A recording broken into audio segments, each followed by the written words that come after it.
Guys video को start करने से पहले मैं आपसे एक क्वेश्चन पूछना चाहूंगा। बहुत सारे व्यूअर्स मेरी वीडियोस में कमेंट्स करते हैं कि मुझे अपनी वीडियो की पीडीएफ भी आपको शेयर करनी चाहिए। तो इस वीडियो के डिस्क्रिप्शन बॉक्स में आपको एक व्हाट्सएप नंबर मिल जाएगा, उसमें जाकर आप मुझे मैसेज कर सकते हैं। जिस भी वीडियो की पीडीएफ आपको चाहिए मुझे मैसेज कीजिए, मैं आपको वहीं पर पीडीएफ सेंड कर दूंगा। पीडीएफ लेने का फायदा मैं आपको बताता हूँ। अगर आप पीडीएफ लेते हो तो इस वीडियो में मैंने जितने भी एग्जांपल्स लिए हैं, ज्यादा से ज्यादा पर वर्ड के लिए मैंने दो दो एग्जांपल्स लिए हैं, लेकिन आपको पीडीएफ में दो से ज्यादा एग्जांपल्स देखने के लिए मिल जाएंगे, जिससे आपको वर्ड्स और ज्यादा क्लियर हो जाएंगे। तो इस वीडियो के डिस्क्रिप्शन बॉक्स में आपको व्हाट्सएप नंबर मिल जाएगा, वहां पर आप मुझे मैसेज कर सकते हैं। तो आज के इस वीडियो का हमारा पहला एक वर्ड है अनसेवरी, UNSAVOURY, अनसेवरी। ये एक एडजेक्टिव है। इसका मतलब होता है कि कुछ है जो कि अप्रिय है, मतलब पसंद नहीं आने वाला है। अब जैसे कोई भी चीज पसंद नहीं आती है तो इसका मतलब यह है कि वो आपकी रुचि की नहीं है या फिर स्वादिष्ट नहीं है। जैसे खाने में अगर कुछ भी पसंद नहीं आता तो मतलब वो स्वादिष्ट नहीं है, मतलब अप्रिय है,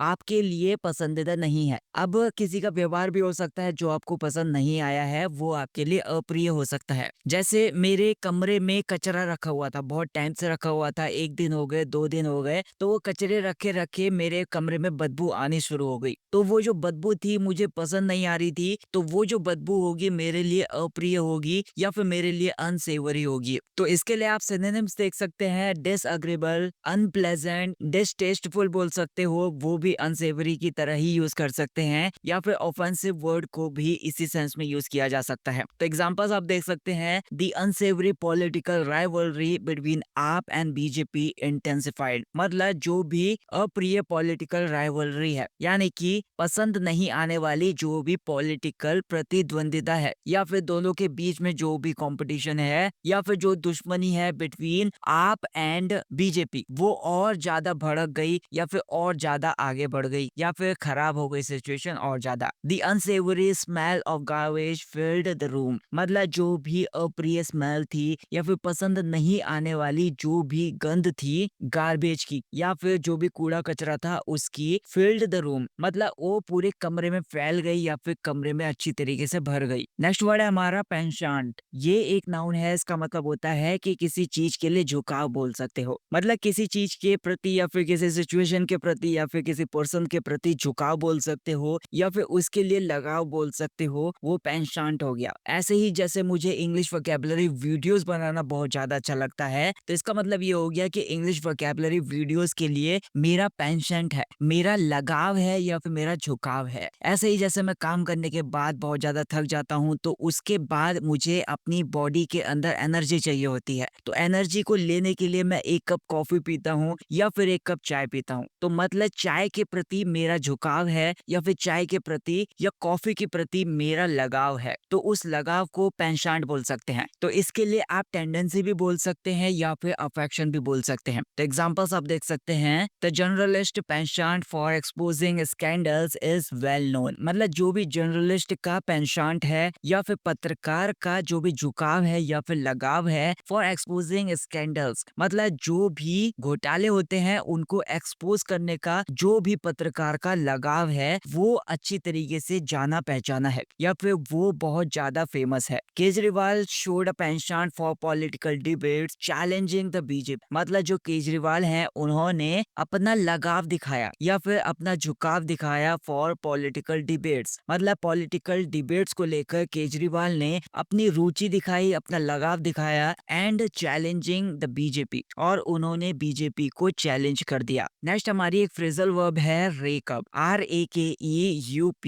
रेकअप। इसका मतलब होता है कि पुरानी बातों को उखाड़ना या फिर पुरानी बातों के बारे में बातचीत करना। इसका यूज हम ज्यादातर नेगेटिव चीजों के लिए करते हैं या फिर नेगेटिव सिचुएशन के लिए करते हैं। जैसे पुरानी बहुत सारी ऐसी बुरी सी बातें हैं, बुरी सी आदतें हैं, उन बातों को दोबारा उठाना, उन बातों के बारे में दोबारा बात करना। जैसे हमारी किसी के साथ बहस हो जाती है, तो जो सामने वाला पर्सन होता है वो हमारी पुरानी की पुरानी जो भी गलत आदतें होती हैं या फिर जो भी गलत बातें होती हैं वो उनको उखाड़ देता है या फिर वो उनके बारे में बातें करने लग जाता है। तो इसका मतलब ये हो गया कि वो उन सारी चीजों को रेकअप कर देता है। जैसे बहन भाइयों के बीच में अगर बहस शुरू हो जाती है तो वो एक दूसरे की कमियां निकालते रहते हैं या फिर एक दूसरे की जो भी गलतियां हैं, पास्ट में एक दूसरे ने जो भी गलतियां की हैं, उनके बारे में वे बातचीत बातचीत करना शुरू कर देते हैं। तो इसके लिए आप रिकॉल बोल सकते हो या फिर डिग अप बोल सकते हो, मतलब गड़े मुर्दे उखाड़ना, उस सेंस में भी बोला जा सकता है। जैसे अगर मैं एग्जांपल्स लूं, Kejriwal accused the BJP of racking up old issues for political gains, मतलब केजरीवाल ने आरोप लगाया कि बीजेपी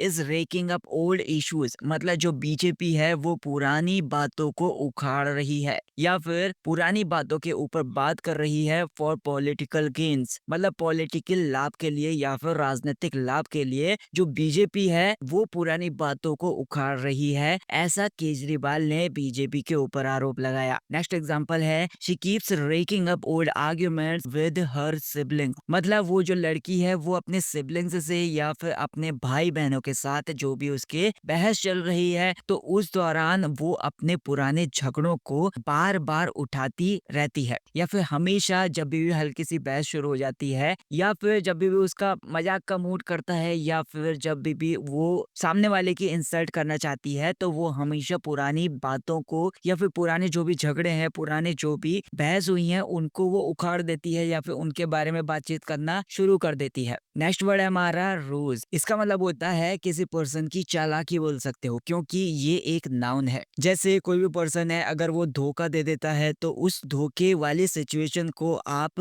रूस बोल सकते हो, या फिर चालाकी वाली सिचुएशन को आप रूस बोल सकते हो। इसमें ज्यादातर छल दिखाई देता है, धोखा दिखाई देता है या फिर चालाकी दिखाई जाती है, तो ऐसे सिचुएशन में रूस बोला जा सकता है। जैसे हम छोटे बच्चों से काम करने के लिए कहते हैं तो वो चालाकी से कोई ना कोई बहाना बना देते हैं, तो वो जो चालाकी होगी या फिर चालाकी वाली सिचुएशन होगी उसको रूस बोला जा सकता है। तो इसके लिए आप सिनोनिम्स बोल सकते हैं, ट्रिक बोला जा सकता है, इसके लिए डिसेप्शन बोला जा सकता है या फिर प्लॉय बोला जा सकता है, PLOY प्लॉय। तो एग्जांपल्स आप देख सकते हैं, ही यूज्ड अ क्लेवर रूस टू अवॉइड डूइंग कोड्स, मतलब उसने चालाकी से भरे हुए छल का यूज किया टू अवॉइड डूइंग कोड्स, या फिर काम ना करने के लिए या फिर काम से बचने के लिए उसने चालाकी का सहारा लिया। The BJP may use this rules to divert attention from the real issues, मतलब जो बीजेपी है वो इस चीज का यूज भी कर सकती है या फिर इस चालाकी का यूज भी कर सकती है टू डाइवर्ट, मतलब ध्यान को भटकाने के लिए बीजेपी इस चालाकी का यूज भी कर सकती है फ्रॉम रियल इश्यूज, जो भी लोगों का रियल इश्यूज के ऊपर ध्यान लगा हुआ है या फिर असल मुद्दों के ऊपर जो भी ध्यान लगा हुआ है, बीजेपी चालाकी का यूज करके उस ध्यान को भटकाने के लिए इसका यूज कर सकती है इस चालाकी का। थॉर्न इन द फ्लैश, ये एक इडियम है, इसका मतलब होता है परेशानी का कारण बोल सकते हो, मतलब कुछ भी है जो कि परेशानी का कारण हो सकता है, कोई चीज हो सकती है, कोई पर्सन हो सकता है या फिर कोई भी सिचुएशन हो सकती है जो कि परेशानी का कारण बन जाती है किसी चीज के लिए। जैसे मैं रोज रात को लेट सोता हूँ लेकिन सुबह सुबह मुझे जल्दी भी उठना होता है, तो मैं हमेशा रोज 7 बजे का अलार्म लगा के रखता हूँ, तो अचानक से जब गहरी नींद में 7 बजे का अलार्म बजता तो वो मुझे बहुत ज्यादा परेशान कर देता है या फिर वो परेशानी का कारण बनता है मेरे लिए। तो मतलब वो चीज जो है या फिर अलार्म की जो टोन है उस टाइम पर, जब गहरी नींद आती है उस टाइम पर, तो वो चीज थॉर्न इन द फ्लैश है मेरे लिए। ऐसे ही जैसे इस टाइम पर मैं वीडियोस को रिकॉर्ड कर रहा हूँ, अचानक से अगर लाइट चली जाती है तो मेरे लिए वो परेशानी का कारण बन जाएगा। जैसे मैंने पूरी वीडियो रिकॉर्ड कर ली और बाद में मेरे को पता चला कि मैंने माइक को तो उसमें जोड़ा ही नहीं था, बिना माइक के वो सारी की सारी वीडियो रिकॉर्ड हो गई, तो मुझे अगर बाद में पता चलेगा तो मुझे ये बहुत ज्यादा परेशान कर देने वाला होगा। तो मतलब ये सिचुएशन मेरे लिए थॉर्न इन द फ्लैश होगी। तो इसके लिए आप सिनोनिम्स बोल सकते हैं, इरिटेशन बोल सकते हैं, अनॉयंस बोल सकते हैं, ट्रबल बोल सकते हैं, न्यूसेंस बोल सकते हैं। तो एग्जांपल्स आप देख सकते हैं, the faulty alarm clock is a thorn in the flash every morning, इसका मतलब ये है कि खराब जो अलार्म क्लॉक है वो मेरे लिए परेशानी का कारण बन जाती है हर सुबह। Ramesh Bidhuri sudden rise as BJP CM candidate is a thorn in the flesh for AAP, इसका मतलब ये है कि जो रमेश बिदोरी का अचानक से बीजेपी की CM कैंडिडेट के रूप में जो भी उनका उभरना है वो आम आदमी पार्टी के लिए परेशानी का कारण बन सकता है या फिर वो आम आदमी पार्टी के लिए परेशानी का कारण है। नेक्स्ट वर्ड है हमारा रेंडर, ये एक वर्ब है, इसका मतलब होता है कि किसी को एक ऐसे सिचुएशन में ला देना या फिर एक स्पेशल से सिचुएशन में ला देना जिसमें किसी को कोई सर्विस प्रोवाइड कराई जाती है। मतलब कुछ हमें मिलता है, अगर उस सिचुएशन में चले गए तो कुछ ना कुछ जरूर होता है। हमारे साथ हो सकता है या फिर किसी पर्सन के साथ हो सकता है। जैसे बारिश पड़ जाती है तो बारिश के टाइम पर सड़कों पर काई जमा हो जाती है, तो मतलब बारिश जो है वो सड़कों को उस सिचुएशन में ढाल देती है, या फिर बारिश जो है वो सड़कों को वैसी सिचुएशन में ले आती है, या फिर सड़कों के लिए वैसी सिचुएशन क्रिएट कर देती है। ऐसे ही एक पर्सन है, जैसे रोज सुबह उठकर वो बहुत ज्यादा मेहनत किया करता था, या फिर पूरे दिन वो बहुत ज्यादा मेहनत किया करता था एक प्रोजेक्ट के ऊपर, लास्ट में उसको उसमें सफलता मिल गई। तो इसका मतलब ये है कि उसकी जो रोज की मेहनत थी उसको उस सिचुएशन में लाके रख दिया कि उसको बहुत ज्यादा अच्छी मेहनत मिल गई, तो उसको बहुत ज्यादा अच्छी सफलता मिल गई उस सिचुएशन की वजह से। तो इसके लिए आप सिनोनिम्स बोल सकते हैं, कॉज बोल सकते हैं, प्रोवाइड बोल सकते हैं, या फिर रिजल्ट बोल सकते हैं। एग्जांपल्स आप देख लीजिए, the rain rendered the roads slippery. इसका मतलब ये है कि जो बारिश है उसने रोड्स को एक ऐसे सिचुएशन में ला दिया है, वो जो रोड्स हैं वो बहुत ज्यादा स्लिपरी बन गई, या फिर फिसलने वाली सिचुएशन में वो रोड्स आ गई। Ramesh बिदोरी's remarks were rendered useless after the opposition's counter attack। मतलब रमेश बिदोरी के जो भी रिमार्क्स थे, उनकी जो भी टिप्पणियां थी,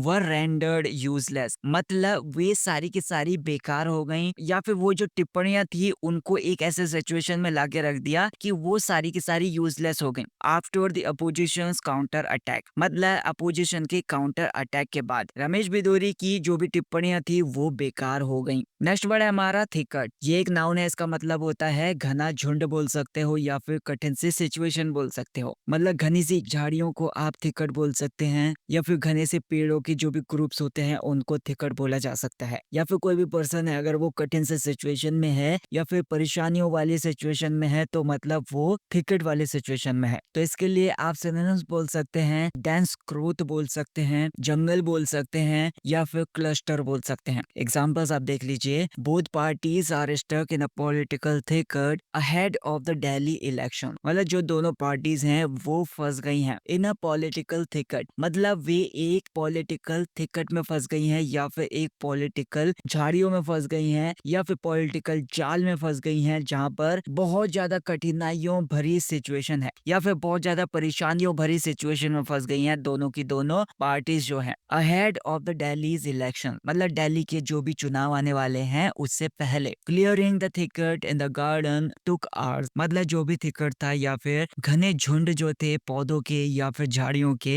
गार्डन के अंदर, उनको साफ करने के लिए घंटों लग गए। नेक्स्ट वर्ड है हमारा स्क्रूटिनी। ये एक नाउन है, इसका मतलब होता है किसी चीज के लिए गहन जांच बोल सकते हो, या फिर गहराई से जांच बोल सकते हो। तो यहाँ पर जैसे एग्जाम्पल है, scrutiny of the budget helped identify unnecessary expenses. मतलब जो भी बजट की स्क्रूटनी है या फिर बजट को लेकर जो भी गहन जांच है, गहराई से जो जांच है, उसने मदद करी, पहचानने के लिए मदद करी अननेसेसरी एक्सपेंसेस, मतलब जो भी जरूरत नहीं है उन ऐसे खर्चों को पहचानने में मदद करी। The scrutiny of Ramesh Bidhuri's candidacy has intensified ahead of Delhi elections. Ramesh Bidhuri की जो भी कैंडिडेसी है या फिर रमेश बिदोरी की जो भी उम्मीदवारी है, उसकी जो गहराई से जांच है उसने बढ़ा दिया है अहेड ऑफ दिल्ली इलेक्शन, मतलब दिल्ली के जो भी चुनाव आने वाले हैं उससे पहले। इस पीडीएफ अगर आप लेना चाहते हैं तो इस वीडियो के डिस्क्रिप्शन बॉक्स में आपको व्हाट्सएप नंबर मिल जाएगा, उसमें मुझे मैसेज कीजिए, मैं वहां पर आपको पीडीएफ सेंड कर दूंगा। अगर कोई भी डाउट है तो मुझे कमेंट सेक्शन में पूछ सकते हैं। अगर वीडियो पसंद आई तो वीडियो को लाइक कर देना, चैनल को सब्सक्राइब कर देना। Thank you so much for watching this video.